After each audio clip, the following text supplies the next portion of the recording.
ಅಧಿಕಾರದಲ್ಲಿದ್ದ ಮಾಜಿ ಸಿಎಂ ಯಡಿಯೂರಪ್ಪ ಅವರ ವಿರುದ್ಧ ರಾಜ್ಯಪಾಲರು ಪ್ರಾಸಿಕ್ಯೂಷನ್ಗೆ ಅನುಮತಿ ನೀಡದ ವೇಳೆ ರಾಜ್ಯಪಾಲರನ್ನು ವಾಚಾಮಗೋಚರ ಹೊಗಳಿದ್ದ ಸಿದ್ದರಾಮಯ್ಯ ಅದೇ ತಮ್ಮ ವಿರುದ್ಧ ಪ್ರಾಸಿಕ್ಯೂಷನ್ಗೆ ಅನುಮತಿ ಕೊಟ್ಟ ಮೇಲೆ ರಾಜ್ಯಪಾಲರನ್ನು ಹೀನಾಮಾನವಾಗಿ ತೆಗಳುತ್ತಿದ್ದಾರೆ. ರಾಷ್ಟ್ರಪತಿಯವರು ಈ ದೇಶದ ಸಂವಿಧಾನದ ಹೆಡ್, ಅವರ ಪ್ರತಿನಿಧಿಯಾಗಿ ಗವರ್ನರ್ಗಳು, ರಾಜ್ಯಪಾಲರುಗಳು ಪ್ರತಿ ರಾಜ್ಯದಲ್ಲಿ ಕೆಲಸ ಮಾಡ್ತಾ ಇರ್ತಾರೆ. ಒಂದು ಸರ್ಕಾರ ಸಂವಿಧಾನದ ಚೌಕಟ್ಟಿನೊಳಗಡೆ ಕೆಲಸ ಮಾಡ್ತಾ ಇದೆ ಇಲ್ವೋ ಅಂತಕ್ಕಂಥ ನೋಡ್ಕೊಳ್ತಕ್ಕಂಥ ಉಸ್ತುವಾರಿ ಇವ್ರಿಗೆ ಇರ್ತದೆ. ಸರ್ಕಾರ ತಪ್ಪು ಮಾಡಿದ್ರೆ ಆ ಸರ್ಕಾರಕ್ಕೆ ಎಚ್ಚರಿಕೆ ಕೊಡ್ತಕ್ಕಂಥ, ಅವ್ರಿಗೆ ಬುದ್ಧಿ ಹೇಳ್ತಕ್ಕಂಥ,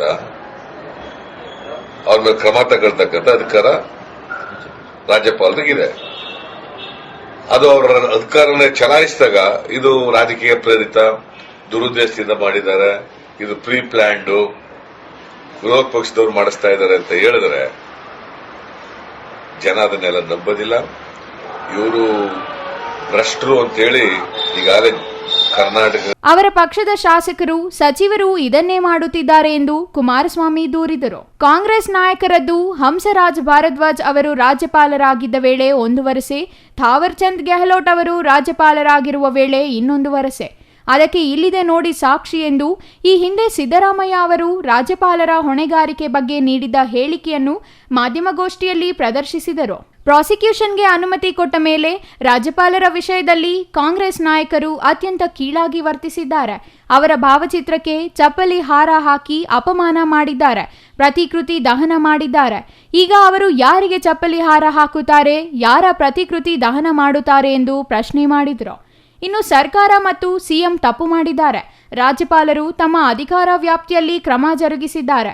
ಸರ್ಕಾರದಿಂದ ಸಮಜಾಯಿಷಿ ಕೇಳುವುದು ರಾಜ್ಯಪಾಲರ ಹಕ್ಕು ಎಂದು ಸಿದ್ದರಾಮಯ್ಯ ಈ ಹಿಂದೆ ಹೇಳಿದ್ದರು. ಪ್ರತಿಪಕ್ಷದ ನಾಯಕರಾಗಿದ್ದಾಗ ಹಾಗೆ ಹೇಳಿದ್ದ ಸಿದ್ದರಾಮಯ್ಯ ಅದನ್ನೀಗ ಮರೆತಿದ್ದಾರೆ. ನಾನು ತೋರಿಸುತ್ತಿರುವ ಹೇಳಿಕೆಯನ್ನು ಅವರು ಒಮ್ಮೆ ಕೇಳಿಸಿಕೊಳ್ಳಲಿ ಎಂದು ಕುಮಾರಸ್ವಾಮಿ ಟಾಂಗ್ ಕೊಟ್ಟರು. ಸಿದ್ದರಾಮಯ್ಯ ವಿರುದ್ಧ ಲೋಕಾಯುಕ್ತದಲ್ಲಿ ಹಲವಾರು ಪ್ರಕರಣ ದಾಖಲಾಗಿವೆ. ಅವರೇನು ಸಾಚ ಅಲ್ಲ. ಮೂಡಾ ಹಗರಣದಲ್ಲಿ ಇವರ ಪಾತ್ರವೇ ಇಲ್ಲದಿದ್ದರೆ ಸಚಿವ ಸಂಪುಟ ಸಭೆಯಲ್ಲಿ ಹಲವು ನಿರ್ಣಯಗಳನ್ನು ತರಾತುರಿಯಲ್ಲಿ ಏಕೆ ಮಾಡುತ್ತಿದ್ದರು? ನ್ಯಾಯಾಲಯ ಆದೇಶ ನೀಡಿದ 48 ಗಂಟೆಯಾದರೂ ಸಿಎಂ ವಿರುದ್ಧ ಎಫ್ಐಆರ್ ಯಾಕೆ ದಾಖಲು ಮಾಡಲಿಲ್ಲ? ಸರ್ಕಾರ, ಆಡಳಿತ ವ್ಯವಸ್ಥೆ ಕೆಲಸ ಮಾಡುವುದು ಹೀಗೆಯೇ ಎಂದು ಕೇಳಿದರು. ಸಿಎಂ, ಡಿಸಿಎಂ ಹಾಗೂ ಗೃಹ ಸಚಿವರು ಪೊಲೀಸರಿಗೆ ಸೂಚನೆ ಕೊಟ್ಟು ಕೆಲವರಿಗೆ ತೊಂದರೆ ಮಾಡುತ್ತಿದ್ದಾರೆ. ಇದಕ್ಕೆಲ್ಲ ನಾನು ಹೆದರುವ ಪೈಕಿ ಅಲ್ಲ ಎಂದರು. ನನಗೆ ಲೋಕಾಯುಕ್ತರಿಂದ ಯಾವುದೇ ನೋಟಿಸ್ ಬಂದಿಲ್ಲ. ನಾನೇ ಸ್ವಯಂ ಪ್ರೇರಿತವಾಗಿ ಲೋಕಾಯುಕ್ತ ಕಚೇರಿಗೆ ಹೋಗಿದ್ದೆ. ಇದು ಬಿಟ್ಟರೆ ಅವರು ಒಂದು ಹೆಜ್ಜೆ ಏನು ಮಾಡಲು ಆಗಲ್ಲ. ನಾನು ಅರ್ಕಾವತಿಯಲ್ಲಿ ಲೀಡ್ ಮಾಡಿದಂತೆ ಮಾಡಿಲ್ಲ. ಸರ್ಕಾರಿ ಜಮೀನು ಕಬಳಿಸಿಲ್ಲ. ಮಾಡುವ ಅಕ್ರಮ ಎಲ್ಲ ಮಾಡಿ ಮೋದಿ ಹಾಗೂ ನಿರ್ಮಲಾ ಸೀತಾರಾಮನ್ ಬಗ್ಗೆ ಮಾತನಾಡುತ್ತಾರೆ. ನಾಚಿಕೆ ಆಗಬೇಕು ಇವರಿಗೆ ಎಂದು ಅವರು ಕಿಡಿಕಾರಿದರು. ನನ್ನ ವಿರುದ್ಧದ ಪ್ರಕರಣಗಳು ನ್ಯಾಯಾಲಯದಲ್ಲಿ ತೀರ್ಮಾನ ಆಗಲಿ, ತೀರ್ಪು ಬರಲಿ, ತಲೆಬಾಗುತ್ತೇನೆ. ಇವರು ಕೇಳಿದ ಕೂಡಲೇ ನಾನು ಯಾಕೆ ರಾಜೀನಾಮೆ ಕೊಡಲಿ? ರಾಜೀನಾಮೆ ಕೊಡಲು ಏನಿದೆ? ಸಂವಿಧಾನ ಸಂಸ್ಥೆಗಳನ್ನು ದುರುಪಯೋಗ ಪಡಿಸಿಕೊಳ್ಳಲ್ಲ.